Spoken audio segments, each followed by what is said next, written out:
Gulliver's Travels by Johnathan Swift. Chapter 10.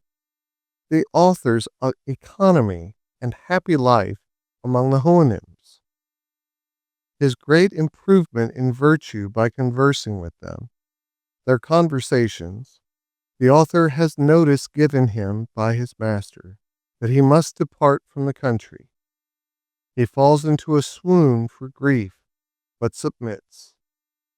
He contrives and finishes a canoe by the help of a fellow servant, and puts to sea at a venture. I had settled my little economy to my own heart's content. My master had ordered a room to be made for me, after their manner, about 6 yards from the house, the sides and floors of which I plastered with clay, and covered with rushments of my own contriving. I had beaten hemp, which there grows wild, and made of it a sort of ticking. This I filled with the feathers of several birds. I had taken the springes made of Yahoo hairs, and were excellent food. I had worked 2 chairs with my knife, the sorrel nag helping me in the grosser and more laborious part. When my clothes were worn to rags, I made myself others with the skins of rabbits, and of a certain beautiful animal, about the same size, called Nuno, the skin of which is covered with fine down. Of these, I also made very tolerable stockings. I sold my shoes with wood, which I cut from a tree and fitted to the upper leather. When this was worn out, I supplied it with the skins of Yahoos dried in the sun. I often got honey out of hollow trees, which I mingled with water, or ate with my bread.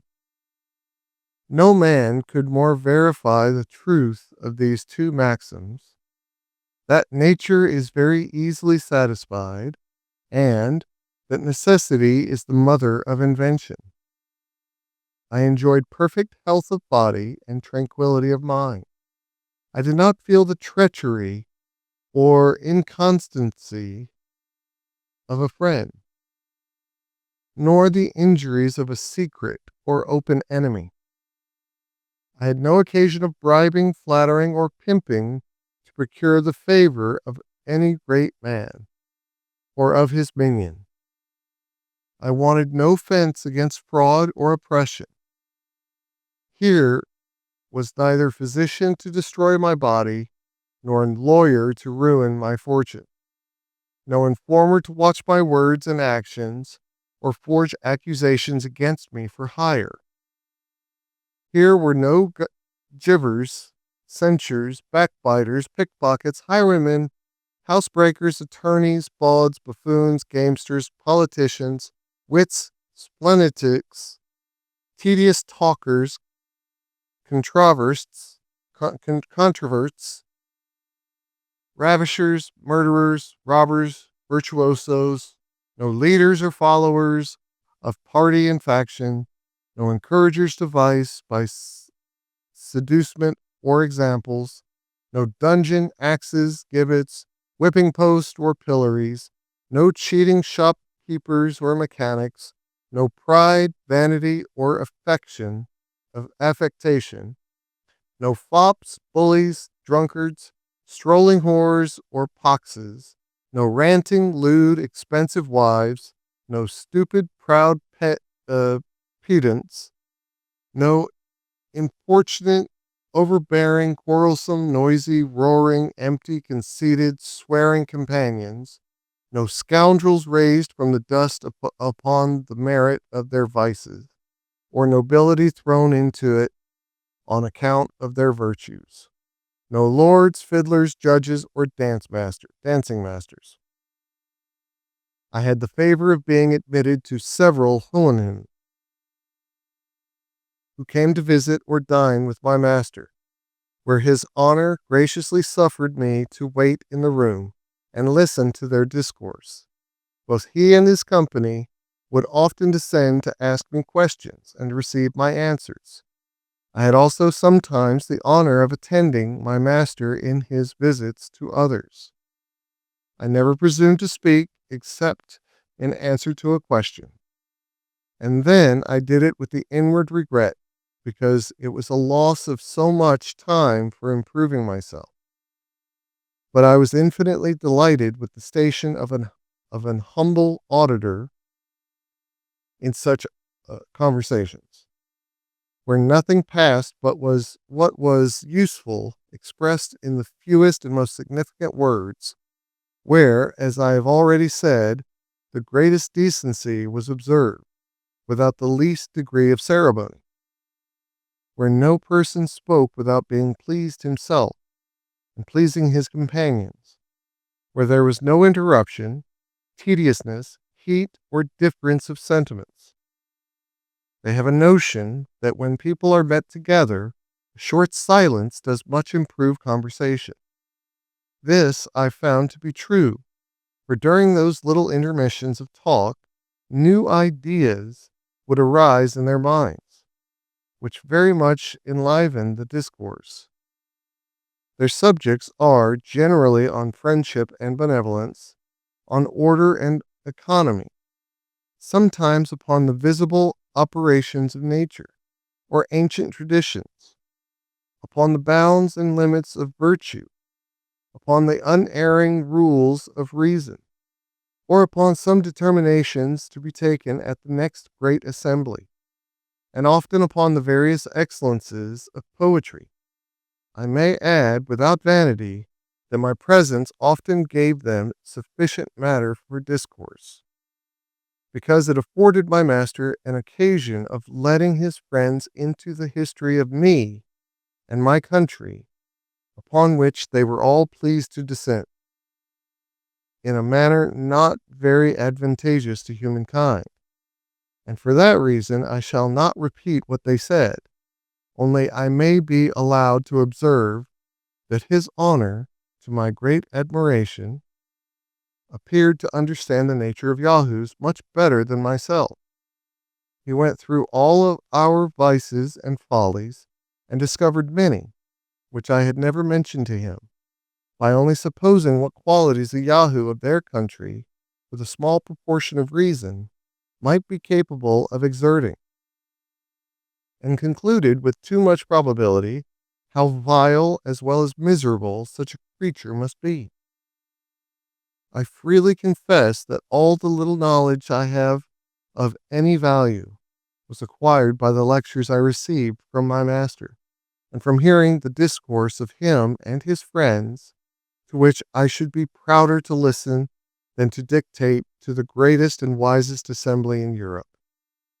I admired the strength, comeliness, and speed of the inhabitants, and such a constellation of virtues in such amiable persons produced in me the highest veneration. At first, indeed, I did not feel that natural awe which the Yahoos and all other animals bear toward them, but it grew upon me by degrees, much sooner than I imagined, and was mingled with a respectful love and gratitude, that they would condescend to distinguish me from the rest of my species. When I thought of my family, my friends, my countrymen, or the human race in general, I considered them, as they really were, Yahoos in shape and disposition, perhaps a little more civilized and qualified with the gift of speech, but making no other use of reason than to improve and multiply those vices whereof their brethren in this country had only the share that nature allotted them. When I happened to behold the reflection of my own form in a lake or fountain, I turned away my face in horror and detestation of myself, and could better endure the sight of a common Yahoo than of my own person.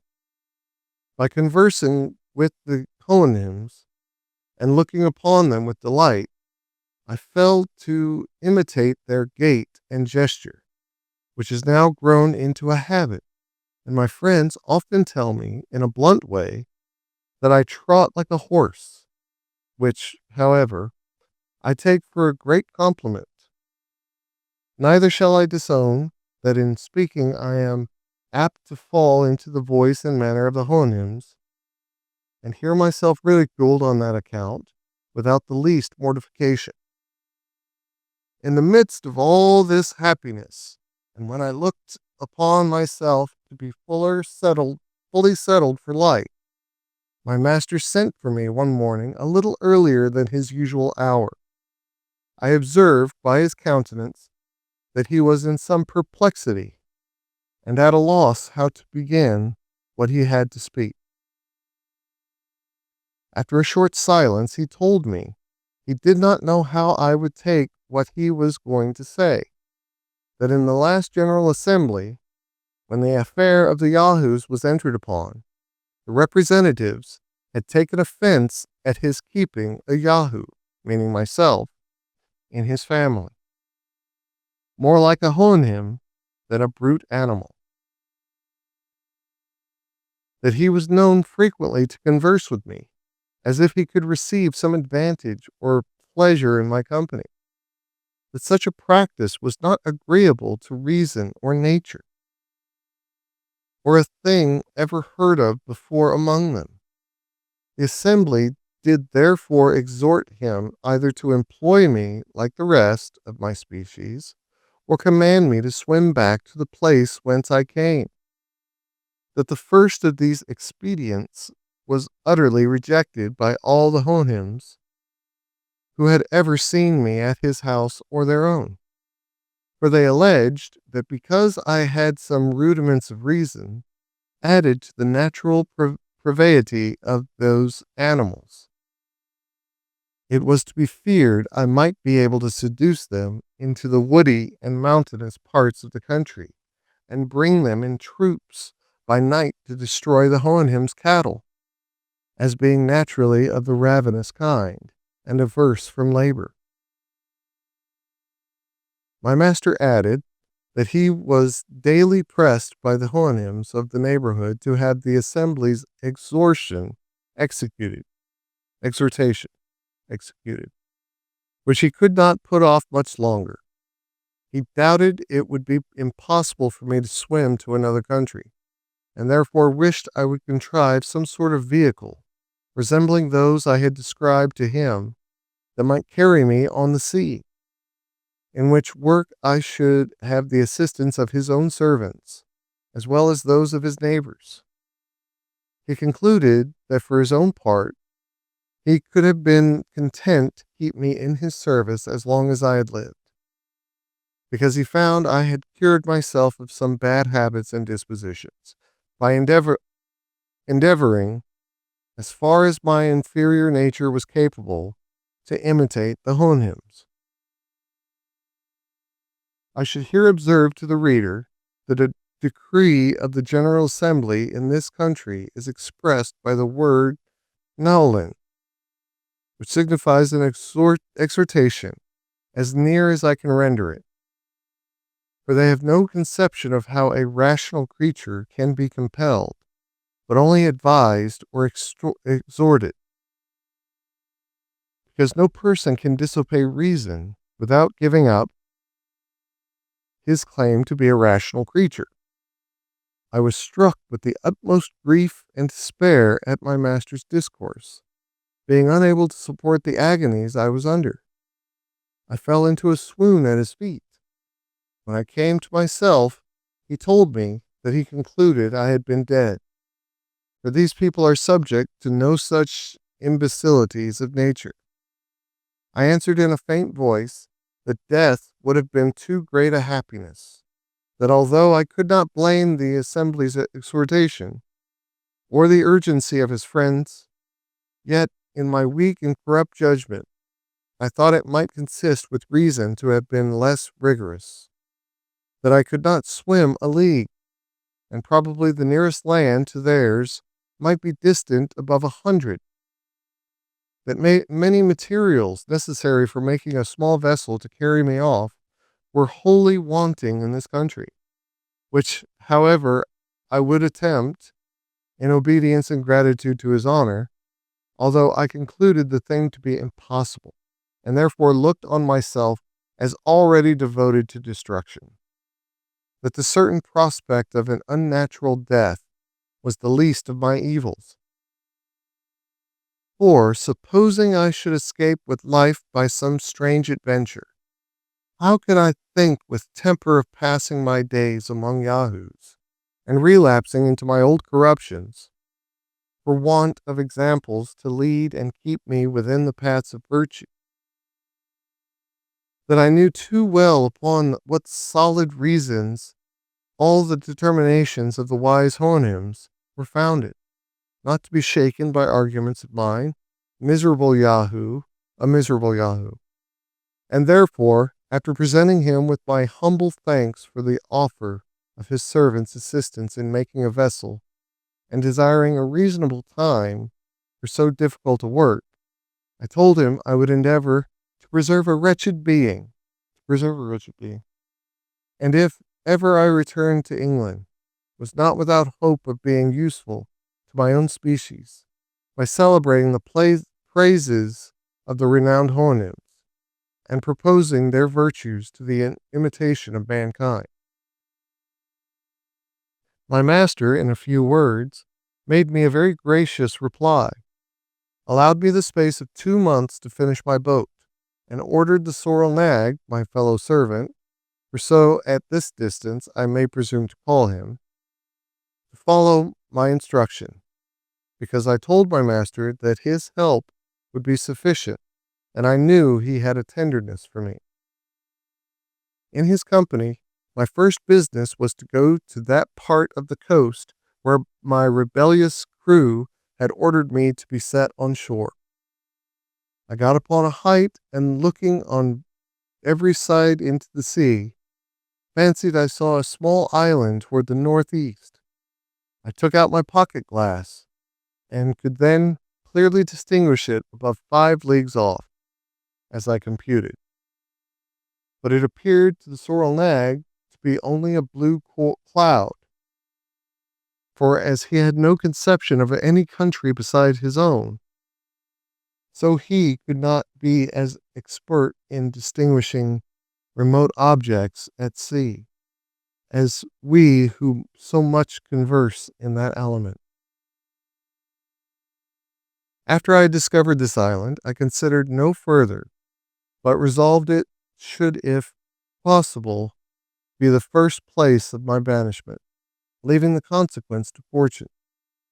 I returned home, and consulting with sorrel nag, we went into a copse at some distance, where I with my knife, and he with a sharp flint, fastened very artificially after their manner, to a wooden handle, cut down several oak wattles, about the thickness of a walking staff, and some larger pieces.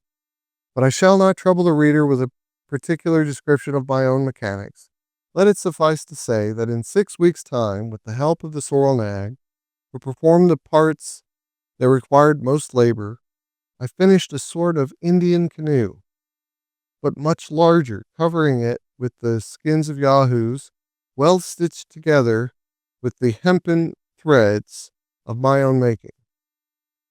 My sail was likewise composed of the skins of the same animal, but I made use of the youngest I could get, the older being too tough and thick, and I likewise provided myself with 4 paddles.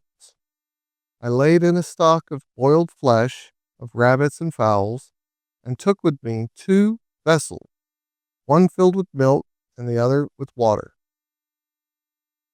I tried my canoe in a large pond near my master's house, and then corrected in it with what was amiss, stopping all the chinks with Yahoos tallow, till I found it staunch and able to bear me and my freight. And when it was as complete as I could possibly make it, I had it drawn on a carriage very gently by Yahoos to the seaside, under the conduct of the sorrel nag and another servant. When all was ready, and the day came for my departure, I took leave of my master and lady and the whole family, my eyes flowing with tears, and my heart quite sunk with grief. But his honor, out of curiosity, and perhaps, if I may speak without vanity, partly out of kindness, was determined to see me in my canoe, and got several of his neighboring friends to accompany him. I was forced to wait above an hour for the tide, and then observing the wind very fortunately bearing toward the island to which I intended to steer my course, I took a second leave of my master, but as I was going to prostrate myself to kiss his hoof, he did me the honor to raise it gently to my mouth. I am not ignorant how much I have been censured for mentioning this last particular. Detractors are pleased to think it improbable that so illustrious a person should descend to give so great a mark of distinction to a creature so inferior as I. Neither have I forgotten how apt some travelers are to boast of extraordinary favors they have received. But if these censurers were better acquainted with the noble and courteous disposition of the Houyhnhnms, they would soon change their opinion. I paid my respects to the rest of the Houyhnhnms in his honor's company. Then getting into my canoe, I pushed off from shore.